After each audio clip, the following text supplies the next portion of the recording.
National Party leader Simon Bridges says the response to the budget data breach saga reflects either gross incompetence or dirty politics.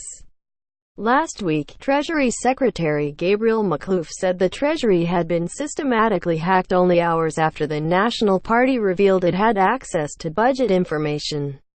The department said it had referred the issue to police on the advice of the National Cyber Security Center, NCSC, which falls within the Government Communications Security Bureau, GCSB. But Treasury later admitted that it hadn't been hacked and someone had only exploited a feature in the website search tool, which does not appear to be unlawful. Bridges said the Treasury only made the admission after the National Party said it was preparing to announce how it came to have the budget information. Treasury has known since Tuesday exactly what happened and they covered it up to cover their incompetence, Bridges said at the time.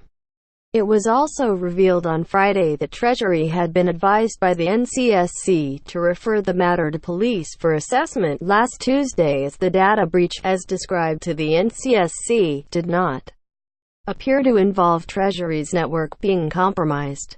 The NCSC's role is to protect systems from advanced cyber threats. Bridges said the whole situation angered him. I was outraged at the time. We had a situation where Treasury said it was a hack. They had to know it wasn't a hack because the security agency, GCSB, told them so. They still went to police, he told the AM show on Wednesday. It was only when I was going to come out on budget day and say here is what actually happened. Well, they must have known they were rumbled, and they said, okay, no hack. Bridges said heads needed to roll for what was either gross incompetence or dirty politics, which he described as sitting on a lie quite consciously. Makhlouf's position is clearly untenable. He went out and put out a statement, having been told by GCSB that there was no systematic hacking, that there was, Bridges said. There are so many questions that come from this.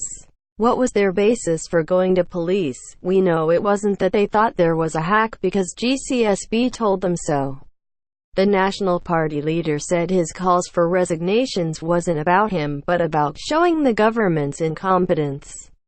It's about highlighting a budget that wasn't about well-being, and it was about seeing how a government performs under pressure, and I think we have all seen they don't perform too well. He also questioned why there hadn't been any apology from Finance Minister Grant Robertson, Deputy Prime Minister Winston Peters, and Prime Minister Jacinda Ardern. On Thursday, Bridges called for Robertson to resign after alleging the finance minister had implied the budget information National had obtained was hacked material. Robertson denies making such an accusation. Robertson and Prime Minister Jacinda Ardern have both also said the finance minister's statement was based on advice provided by the Treasury. What I think we need to make sure is absolutely clear here is that no one has made a direct accusation to the National Party, Ardern said last Wednesday. The advice given to Robertson from Makhlouf is now under investigation by the State Services Commissioner. The investigation will establish the facts in relation to Mr. Makhlouf's public statements about the causes of the unauthorized access, the advice he provided to his minister at the time, his basis for making those statements and providing that advice, and the decision to refer the matter to the police, a statement reads.